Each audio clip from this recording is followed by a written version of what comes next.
Assalamualaikum, halo kalian. Selamat datang masih dengan Ucup ya.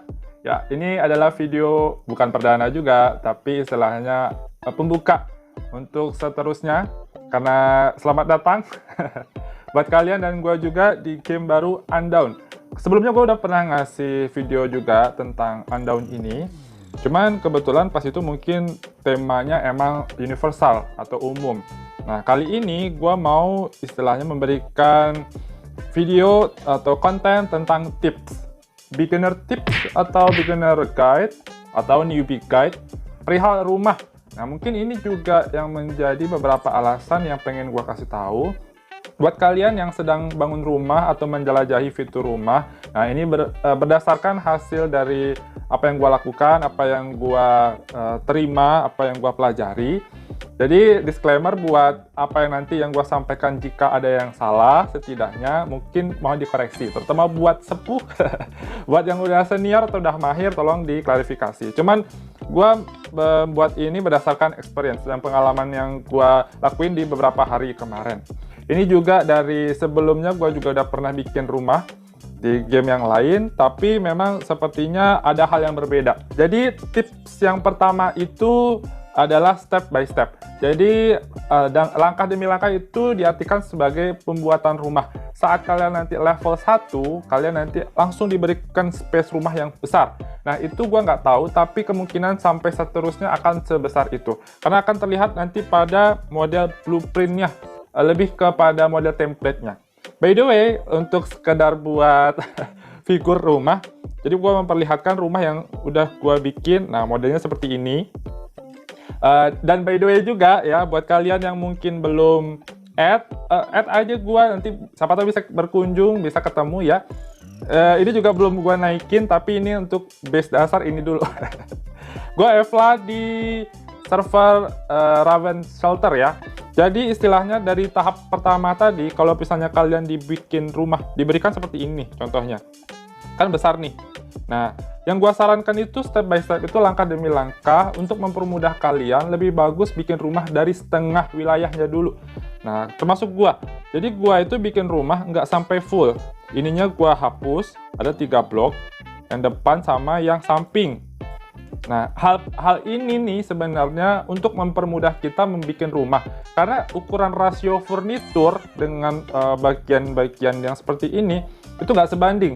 Rumah kita nih besar, sedangkan furniturnya kecil-kecil. Nah, alangkah lebih baiknya untuk mempermudah kita memasukkan furnitur itu, bikinlah rumah yang emang compact size-nya.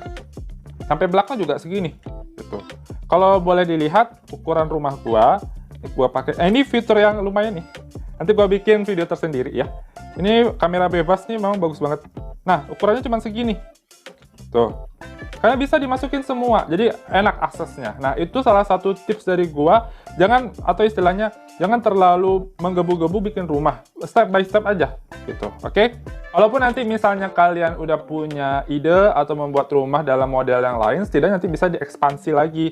Oh, model rumahnya pengennya agak dilebihin. Nah, tinggal nanti rombak aja, gitu. Yang kedua dari gua itu, apa ya istilahnya ya? Variasi struktur atau dinding kaca ya. Jadi kalau misalnya kalian level up, kan ada nih dinding kayu sama dinding kaca. Pasti kalian tahu lah. Dinding kaca ini kan nanti dapatnya kalau nggak salah di home guard level 3 atau 4 kayaknya. Kayaknya sebelum itu dapat dinding kaca ya. Nah, kalian leveling terus, level up rumahnya sampai ketemu nanti level 3 atau 4 lah kalau nggak salah, ketemu dinding kaca itu. Jadi kalau untuk kalian yang baru awal, rumahnya ya standar aja. Nggak usah terlalu difokuskan ke bikin rumah. Selain itu, kalau bisa kalian tuh login hariannya agak rajin. Karena saat kalian nanti login, kalian akan mendapatkan salah satunya itu hari keempat ya. Nah ini, jadi kalau kalian menyelesaikan misi, akan kebuka di pada hari keempat. Selesaikan aja, diusahakan sampai ketemu box ini. Nah, ini juga termasuk, sebenarnya bukan kaca-kaca, ada juga. Ini yang material yang lebih agak eksklusifnya gitu, lebih di atasnya kayu. Nah, jadi rajin-rajin yang ini juga nih. Jadi kalau kata gue emang kalau di awal lebih bagus leveling aja, jadi nggak fokus ke rumah. Sampai nanti di tahap tertentu, baru kalian nanti bisa selingkan. Selain nanti menambah CP-nya, kalian baru pindah ke rumah. Nah gitu ya. Yang berikutnya itu yang gue sarankan kepada kalian dalam buat rumah ini, usahakan opsinya kalian dapatkan resource dari gathering. Jadi sebenarnya kalau misalnya, anggaplah kalau kita membuat sesuatu ya, kan butuh bahan. Nah, bahan itu biasanya kita ambil dari world sendiri, atau misalnya kita beli dari shop. Nah, contohnya kalau shop nih seperti ini. Anggapan misalnya gua mau bikin ini, atau bikin lantai lah. Terus gua kekurangan kayu. Nah, pas gua pergi ke toko supply, ini kan pasti nanti ketemu beberapa item yang bisa kita beli. Nah, usahakan ini adalah opsi kedua. Karena yang gua sarankan, sebisa mungkin kalian ambil bahan-bahan tertentu, toh juga hanya kayu dan batu lah ya, yang paling yang ada di toko. Sisanya itu dari world. Nah, usahakan itu sebisa mungkin dapatnya, kalaupun kalian misalnya kekurangan bahan. Saat kalian nanti menaikkan, biasanya nguli lah ya, mendapatkan bahan-bahan itu, nah, pasti nanti skill kalian akan naik. Nanti akan berhubung ke bagian peran. Nah, di bagian peran ini sebenarnya ada 4 lah, dari logger sampai hunter. Apapun itu terserah. Sampai nanti dalam model tertentu, kalian nanti akan bisa mendapatkan blueprint tertentu. Nah, di situ juga yang bisa jadi poin plusnya. Jadi, kalian bisa dapat 2 keuntungan selain mendapatkan bahan untuk bikin furnitur. Saat kalian mengumpulkan itu, skill kalian naik dan bisa mendapatkan blueprint gratis. Nah, itu juga yang menjadi bala bantuan kalian. Jadi, kalian yang pengen furnitur apa, ternyata dapatnya dari blueprint ini. Nah, solusinya yang tadi adalah gathering di world. Nah, ada juga teman-teman gue yang nanya beberapa di mana sih dapat blueprint. Nah, mungkin salah satunya di sini. Di samping tadi menyelesaikan misi. Nah, gitu. Soalnya di bagian tertentu itu beda-beda. Nah, kayak gini, ini blueprint juga. Nah, cuma nanti ini untuk versi yang nambang batu, miner.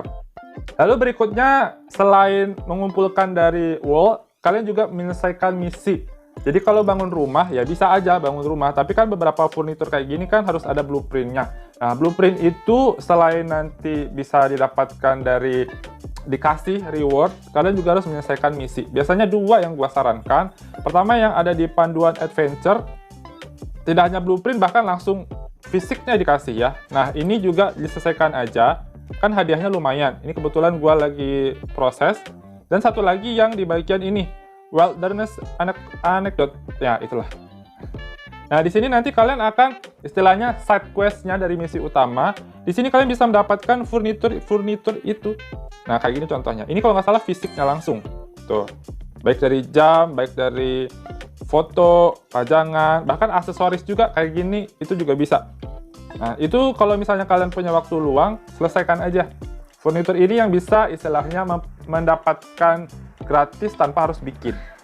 Kalian udah mendapatkan rumah udah dibikin, terus furnitur juga udah. Ada opsi lagi yang lain buat kalian awal-awal, tapi kata gua, saran gua sih kalau ini harus level 35 dulu buat minimal dapat pilihannya, yaitu menggantikan sementara bagian tembok atau alias si bagian wallpapernya. Di game ini bisa ditingkatkan jenis temboknya, jenis material strukturnya, per tahap per level. Contohnya kayak gini. Ada yang konstruksi level 1, nanti di-upgrade ke level 2.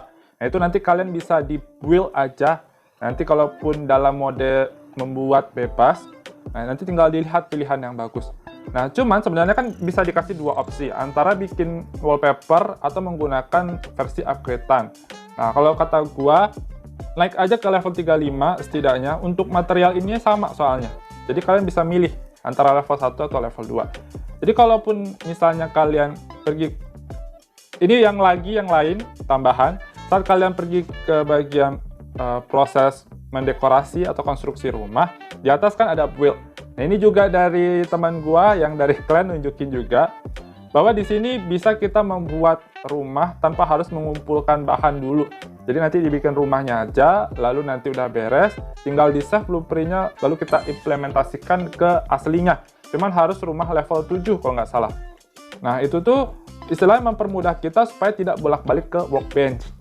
Nah, nanti di mode ini bisa kalian pilih, misalnya wallpapernya jenis apa yang bagus, terus tingkat upgrade-annya mana yang bagus. Nah, nanti tinggal disesuaikan dengan si jenis konsep rumah. Ini sebenarnya fitur plus dan fitur paling bagus, karena kalau blueprint emang harus ada, jadi kayak rumah tetapnya nggak harus dihancurkan untuk bikin, tapi bisa ada seksi khusus lain tanpa harus menghancurkan rumah inti. Nah, ini bagus. Kebetulan ini rumah yang gua bikin, cuma belum rampung. Tuh. Ya, iseng-iseng aja, realistis aja. Tapi ini nantilah di segmen berbeda untuk masalah rumah perdananya ya. Dan satu lagi, ada mungkin plus minusnya juga nanti dalam konten yang berbeda, kelebihan dan kekurangannya yang menurut gua dan beberapa orang dapatkan yang setelah gua tanya, nanti gua rangkum di satu video. Ya, karena gua masih belajar dan setidaknya ini juga game baru buat gua. Semoga kalau misalnya kalian punya info lagi yang lain atau tambahan, mungkin bisa sharing di kolom komentar buat gua dan teman-teman kita yang lain supaya bisa tahu ya. Terakhir sebelum gua tutup, gue mau ngeliatin satu lah, iseng aja. Ini gue bikin rumah, di dalam sini ada kamar mandi. Ini salah satu kamar mandi yang emang gue harapkan ya. Kalaupun mau gue mention nih, di Cemerlang dulu gue nggak bisa bikin kayak gini, tapi akhirnya bisa. Ini jadi gue buka, nah ini kamar mandi. Tuh, gue nggak bayangin, ini hampir bentuk real banget. Tuh full screen, nah kayak gini. Sampai ke atasnya ada jenis lampu kayak gini tuh gue, oh amazing banget lah, takjub lah. Nah, ini kamar mandi yang gue desain sendiri dan yang ini gue harapkan harusnya gitu. Cuman kan di game sebelumnya kan nggak ada bisa. Toh juga kalau kamar mandi ya batap-batap aja. Nggak ada wastafelnya, nggak ada lemari khususnya, apalagi lampu dinding, apalagi WC duduk ya. Mesin cuci, wah ini menarik lah. Nanti gue bahas juga ya tempat lain. Tapi ini sebagai penutup aja buat video kali ini. Nanti gue akan bikin segmen-segmen yang lain fokus pada rumah ini karena ini menarik banget. Oke? Semoga ini bisa membantu kalian dan menjadi satu hal yang informatif. Kalau misalnya kalian suka, boleh di-like dan di-share juga. Subscribe channel Ucup untuk selalu mendukung. Buat kalian yang sudah, terima kasih banyak. Semoga gue bisa memberikan konten yang berfaedah buat kalian. Oke? Sekian dulu, Ucup pamit. Sampai ketemu di video selanjutnya. Bye!